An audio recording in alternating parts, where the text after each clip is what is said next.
पाकिस्तान के लोग कह रहे हैं कि हमें मोदी चाहिए। आरएसएस जिसको दिन भर गालियां देता है पाकिस्तान, वो कह रहा है हमारे लोग हैं, इन्हें आटा भेजना चाहिए। 250 रुपए किलो आटा, भारत में 25 से 30 रुपए किलो आटा है जहां तक मैं जानता हूं। और ऐसी हालात पाकिस्तान में क्यों हुए हैं, पाकिस्तान इसके लिए खुद जिम्मेदार है। पुरानी कहावत है और पाकिस्तान के लिए इसका इस्तेमाल मैं हमेशा करता हूं, बोया पेड़ बबूल का आम कहां से होए। यही सबसे बड़ी बात है। और बहस की शुरुआत करेंगे MS Bhitta, chairman anti terrorist front के मेरे साथ जुड़े हैं। अजय आलोक जी, पॉलिटिकल एनालिस्ट, वो मेरे साथ जुड़े हैं। Major general AK Siwach, retired, वो मेरे साथ जुड़े हैं। हसन दुरानी साहब, पाकिस्तान के पत्रकार, वो मेरे साथ जुड़े हैं।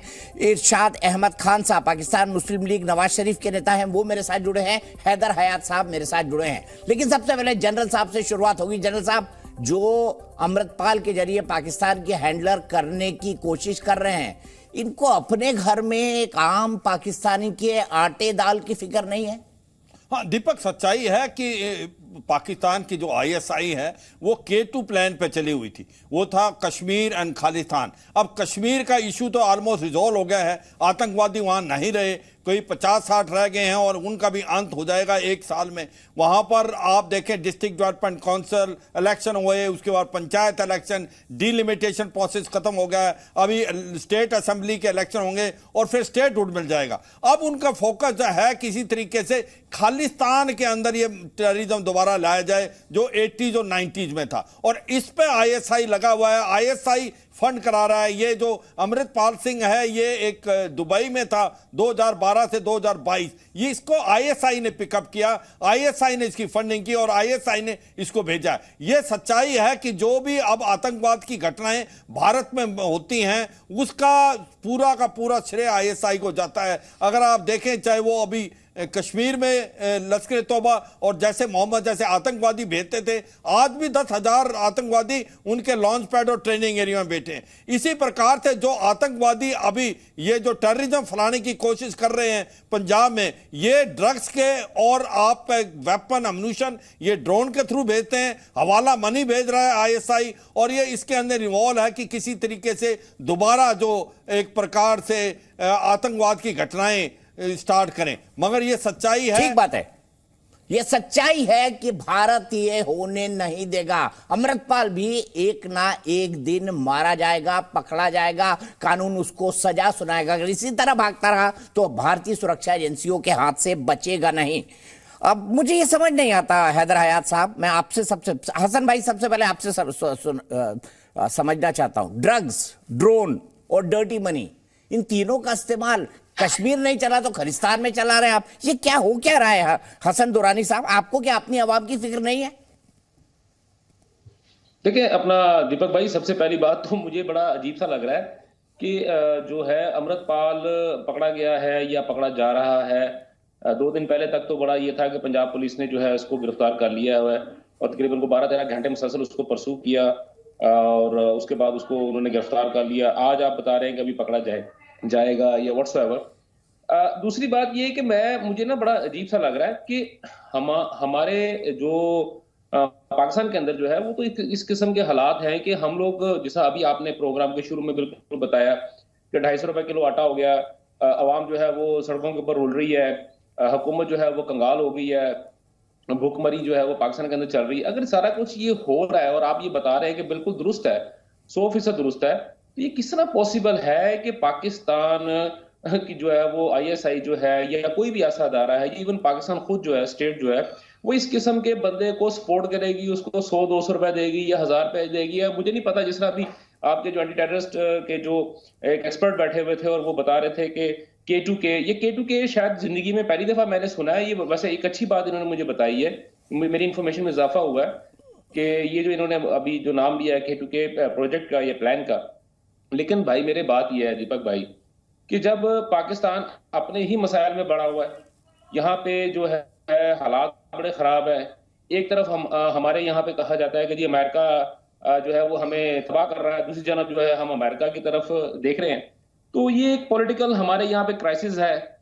उसके अलावा जो पॉलिटिकल क्राइसिस है, फिर एक पॉलिटिकल पार्टी की हमारे यहाँ कोई क्राइसिस सर एक बड़ा पुराना मुहावरा है, उंगली करना। पाकिस्तान भारत में हमेशा करता रहा है और यही पाकिस्तान के जन्म का कारण है। क्या अजय आलोक जी सही नहीं है?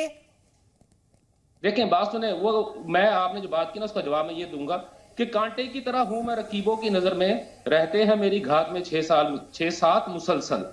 तो भाई मेरे, मैं पाकिस्तान जो है वो आपकी आंखों में वैसे खटक रहा है तो आप जो मर्जी कह लें, उंगली दे रहे हैं, हमारी ये कर रहे अभी हैं। सुनाऊंगा मैं आपको स्टेटमेंट सुनाऊंगा। आप खुद कह रहे हैं मुल्क के हालात खराब है, आप खुद कह रहे हैं रोटी नहीं है, आप खुद कह रहे हैं आटा 250 रुपए किलो है, आप खुद कह रहे हैं कि हुक्मरानों की कोई सुन नहीं रहा है, और शेरो शायरी आप कर रहे हैं। कोई बात नहीं, करिए करिए करिए। हमारे यहाँ कहावत है हिंदुस्तान के अंदर, भूखे पेट भजन नहीं होते हैं। अगर आप भूखे पेट भजन करना चाहते हैं करिए। अजय आलोक जी, मैं सीधे आपसे जानना चाहता हूं, ये उंगली करने की आदत पाकिस्तान की कब जाएगी, और हर आतंकवादी का कनेक्शन पाकिस्तान से क्यों होता है? जाएगी दीपक जी, दीपक जी उंगली करने की आदत कभी नहीं जाएगी, क्योंकि ये आदतन हो गई है इनकी ना। जिस देश को अपना संविधान बनाने में 25 साल लग गए जन्म लेने के बाद, तो उस देश से आप क्या उम्मीद करते हैं कि वो कोई लॉफुल एक्टिविटी में रहेगा? और चक्कर क्या है कि अलग तो हम ही से हुए हैं, तो जाते जाते भी अपने भाई बंधु हमारे यहाँ छोड़ के चले गए हैं। वैसे वैसे भाई बंधु से रेगुलर कांटेक्ट में आ जाते हैं ये लोग, कभी अमृतपाल, कभी कोई आतंकवादी, कभी कोई। उस पर ही मन नहीं भरता है तो किसी को अपने यहाँ से भेज देते हैं, बॉम्बे की हरकत करने वाला। तो ये तो आदतन हो गई है ना इनकी। हमें पाकिस्तान की चिंता करने की जरूरत नहीं है, हमें इस देश पे चिंता करने की जरूरत है उन भाई बंधुओं की जिनको ये छोड़ के गए हैं, जिनसे ये संपर्क में रहते हैं। सही कह रहे हैं आप बिल्कुल। और हमारे बदलते राजनीतिक दस्तूर में ऐसे ऐसे कुछ लोग बहुत प्रभावशाली भी हैं, हमें उनकी भी चिंता करने की जरूरत है, उनको पकड़ने की जरूरत है, उन पर नजर रखने की जरूरत है। यहां रहा पाकिस्तान, तो जिस तरह के हालात, आंतरिक हालात हो रहे हैं, जिस तरह से भिखारी लेके भीख मांगते रहता है, उसी तरह उनकी हालत हो गई है। उस केस में चूंकि न्यूक्लियर स्टेट है, तो इसलिए पूरे विश्व का ध्यान है कि कहीं अपने न्यूक्लियर वेपन नहीं बेचने लगे। बीच में तो एक जनरल ने कहा भी था कि क्या जरूरत है किसी से मांगने की, हर न्यूक्लियर वेपन हम 5 लाख डॉलर में बेचेंगे। तो ये सब विश्व को ध्यान देने की जरूरत है, ये सिर्फ भारत की चिंता नहीं है, क्योंकि ये देश अपनी बदलती परिस्थिति में, बलूचिस्तान वहां पे अलग होने की डिमांड कर रहा है, अलग देश बनने की डिमांड कर रहा है, वहां आंतरिक गृह युद्ध जैसे हालात हैं। इमरान खान के बाद ऑलरेडी वहां की पॉलिटिकल डेमोग्राफी बिल्कुल बदल रही है। इस केस में अगर किसी देश के अंदर एक बलूचिस्तान नाम का नया देश पैदा हो जाता है, तो उससे हालात और विस्फोटक हो सकते हैं। तो पूरे विश्व समुदाय को पाकिस्तान पे नजर रखने की जरूरत है, ध्यान देने की जरूरत नहीं है, क्योंकि डिसइंटीग्रेशन तय है पाकिस्तान का। डिसइंटीग्रेशन तय है। सुन रहे हैं अजय आलोक जी, बड़ी बात आपने कही।